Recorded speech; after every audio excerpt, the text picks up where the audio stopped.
স্বাগতম ছোট্ট বন্ধুরা, হাসি খুশি বেবি টিভিতে তোমাদের সবাইকে স্বাগতম। চলো আজকে নতুন আর মজার গল্পটি শুরু করি। রুমি ছিল ছোট্ট ও ভারী মিষ্টি একটা মেয়ে। একদিন সে গেল জাদুর জঙ্গলে, কিন্তু আজ জঙ্গলটা একদম চুপচাপ। কোনো পাখির ডাক নেই, বাতাসের শব্দ নেই। রুমি ভাবল, কি ব্যাপার, জঙ্গলের গান কোথায় হারালো? হঠাৎ একটা ঝোপ নড়ে উঠল।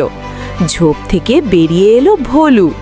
ভোলু একটা ছোট্ট নীল পাখি, যার মাথায় হলুদ টুপি। ভোলু গান গাওয়ার চেষ্টা করলো, কিন্তু তার মুখ থেকে কোনো শব্দ বেরোলো না। ভোলু ইশারায় বোঝালো যে জঙ্গলের জাদুর সুরের পাথরটা ভেঙে গেছে। ঝড়ের বাতাস এসে পাথরটাকে 3 টুকরো করে 3 দিকে উড়িয়ে নিয়ে গেছে।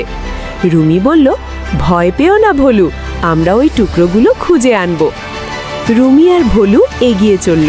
প্রথমে তারা গেল ফিসফিস গুহার দিকে। গুহার ভেতর ঝিকমিক করছিল ছোট্ট ছোট্ট রঙিন ছাতু, কিন্তু রাস্তা আটকে ঘুমিয়েছিল একটা বড় পাথরের মনস্টার। রুমি চুপি চুপি পায়ে হেঁটে মনস্টারটার পাশ দিয়ে এগিয়ে গেল। মনস্টারের পেছনে ছিল প্রথম টুকরোটা, লাল রঙের ঝিকমিক করা পাথর। রুমি খুব সাবধানে লাল পাথরটা হাতে নিতেই হেসে ফেলল। হঠাৎ মনস্টারটা একটা চোখ খুলে রুমির দিকে তাকালো। রুমি ভয় পেল না, সে হেসে একটা গোলাপি ফুল দিল মনস্টারটাকে। মনস্টারটা ফুলের গন্ধ শুকে আবার আনন্দে ঘুমিয়ে পড়ল। হাঁপ ছেড়ে বাঁচল রুমি আর ভোলু। তারা গুহা থেকে বেরিয়ে এলো। প্রথম টুকরো তো পাওয়া গেল, এবার যেতে হবে লাফানো নদীর কাছে। তারা এসে পৌঁছলো লাফানো নদীর কাছে। নদীর জল জেলির মতো লাফাচ্ছিল। নদীর মাঝখানে একটা বড় পাতার ওপর ছিল দ্বিতীয় নীল পাথরটা। তখনই জল থেকে লাফিয়ে উঠল চশমা পরা একটা মজাদার ব্যাঙ। ব্যাঙটা ইশারায় বলল, ঠিক মতো লাফিয়ে যেতে পারলেই পাথর পাওয়া যাবে। ভোলু উড়ে যেতে চাইলে জলের ফোঁটা তাকে পেছনে পাঠিয়ে দিল। রুমি বুঝতে পারল একটা বুদ্ধি। সে লাফ দিয়ে উঠল পাতার ওপর। একটা পাতা থেকে আরেকটা পাতায় হপ হপ করে লাফিয়ে চলল রুমি। একদম ঠিক মতো মাঝখানে পৌঁছে গেল রুমি। ব্যাঙটা খুশি হয়ে হাততালি দিল। ভোলুও আনন্দে নেচে উঠল। নীল পাথরটাও পেয়ে গেল রুমি। এবার বাকি শুধু একটা। রুমি নিরাপদে ফেরত এসে পাথরটা ব্যাগে রাখল।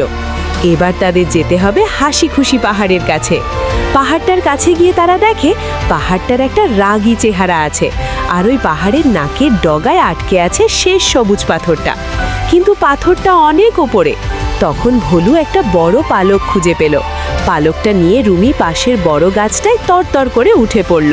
গাছের ডাল থেকে রুমি পালকটা দিয়ে পাহাড়ের নাকে কুতুকুতু দিল। রাগী পাহাড়টা আর থাকতে পারল না, হিহি করে হেসে ফেলল। হাসতে হাসতে পাহাড়টা একটা বড় হাঁচি দিল, হাঁচু। হাঁচির চোটে সবুজ পাথরটা হাওয়ায় উড়ে গেল ওপরে। ভোলু সাথে সাথে উড়ে গিয়ে পাথরটা ঠোঁটে করে ধরে ফেলল। রুমি নেমে এসে ভোলুকে আদর করল। 3টে টুকরোই এবার তাদের কাছে। তারা আনন্দে ছুটে চলল জঙ্গলের ঠিক মাঝখানে, যেখানে আসল পাথর ছিল। জঙ্গলের মাঝখানে সেই পুরনো বেদিটা একদম ফাঁকা পড়েছিল। রুমি লাল, নীল আর সবুজ পাথরের টুকরোগুলো একসাথে রাখলো, কিন্তু পাথরগুলো তো জোড়া লাগছে না, জাদু তো কাজ করছে না। তখন ভোলু চোখ বন্ধ করে গুনগুন করে মিষ্টি একটা সুর তোলার চেষ্টা করলো। রুমি ও ভোলুর সাথে সুর মিলিয়ে গুনগুন করে গান গাইতে শুরু করলো। তাদের ভালোবাসার গান শুনেই পাথরগুলো জোড়া লেগে একটা বড় রংধনু পাথর হয়ে গেল। পাথর থেকে জাদুর আলো আর মিষ্টি গানের সুর ছড়িয়ে পড়ল পুরো জঙ্গলে। সাথে সাথে ফিকে হয়ে যাওয়া ফুলগুলো উজ্জ্বল রঙে ফুটে উঠল। গাছের ডালে ডালে পাখিরা আবার মিষ্টি সুরে গান গাইতে শুরু করলো। আমাদের ভোলুও তার সবচেয়ে মিষ্টি সুরে তার হারানো গান ফেরত পেল। জঙ্গলের সব পশু পাখি আনন্দে বেরিয়ে এসে নাচতে লাগলো। রুমি তাদের সাথে নাচতে নাচতে খুব মজা করলো। সবকিছু আবার ঠিক হয়ে গেছে। জাদুর জঙ্গল আবার তার হারানো হাসি আর সুর ফেরত পেল। ভোলু রুমিকে অনেক অনেক ধন্যবাদ জানালো। রুমি সবাইকে টাটা দিয়ে আবার তার নিজের বাড়ির দিকে রওনা দিল। তো বন্ধুরা, আজ আমরা শিখলাম আমরা একসাথে থাকলে যে কোনো কঠিন কাজও সহজ হয়ে যায়। গল্পটি ভালো লাগলে আমাদের হাসি খুশি বেবি টিভি চ্যানেলটি সাবস্ক্রাইব করতে ভুলো না কিন্তু। আবার দেখা হবে।